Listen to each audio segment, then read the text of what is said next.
there's a difference between mentorship and sponsorship, everyone, as you may know. And when I think about you, Vernee, and how it is that you have supported me, I think of you as a sponsor. And what you just said right now around providing air cover for people who may be struggling or may be floundering or making mistakes or whatever is one of the key pillars of sponsorship, that we, when we're sponsoring people, we hover around to make sure, are you good? And if you're struggling, I got you and I got your back. Can you speak to the importance of that in this moment? Can you dig a little deeper on that? Yeah, so I'm going to tell you something you don't know. I was one time at a client and your name came up and they had a feeling about you that wasn't positive. And I listened for a while. I asked some questions. It was all bullshit. And I said, and it was preference. It was that kind of thing that people try to justify, but really all it is they don't like the way you look, or they don't like the way you talk, or they don't, or whatever. And I said, she's the baddest thing happening. She's incredible. She's smart. She's vibrant. She's caring. She's going to do the work. No, she works hard, blah, blah, blah. And you know what the client came back and told me? She said, I wish I talked about my people the way you talk about your people. She said, that was actually a lesson to me. She's like, I've never seen that kind of defense because it's my client. So I have to jump in my client's stuff.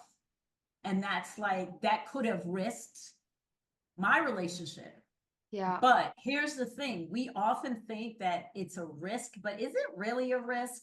And if you are going to take a risk with, when you're sitting in the good seat, you're never going to take a risk. That's right. it. So I knew this client really appreciated me. I knew they really loved me. And so I was able, I never told you that. I just didn't think it was that useful. Or maybe I mentioned it. I don't You know. did actually. So here's the thing. Everyone watch this. You did tell me that someone had spoken ill of me, unless it was someone else. And there's no, I think I did. I think ultimately I felt like I should have said something to you. So I think I did. Yeah. No, you did. And you did. And I remember when you told me, and you know what, everyone, here's what's so interesting. I remember at the time I continued to be on a lifelong journey of healing from my woundedness and struggling to belong and then finding and claiming my belonging. And I'm much further along in my journey now than I was back then. And I remember having two responses. I had the response of, see, no one likes me and everyone knows that I'm a bad person and everyone knows I'm this and that. And just all the negative messages were swirling. And part of me was like, wait a second. I seem to recall it wasn't, it was, when you say style preference, as a woman of color, I felt like I was being judged for my assertiveness and my directness, because I am, and how authentic I am about things. And I felt very judged, and I had that experience too. And I remember sharing that with you, but it was a beautiful learning moment because it also was like, Ritu, you can hold both truths. And also sometimes you're not going to be everyone's cup of tea, and that's okay.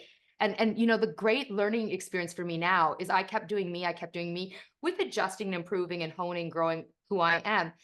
But now when I hear constructive feedback about me, it doesn't rattle me like it used to. No. Because I have done a lot of my healing work, and I'm like, I'm not going to be everyone's cup of tea. But guess what? Let's go back to your point on abundance.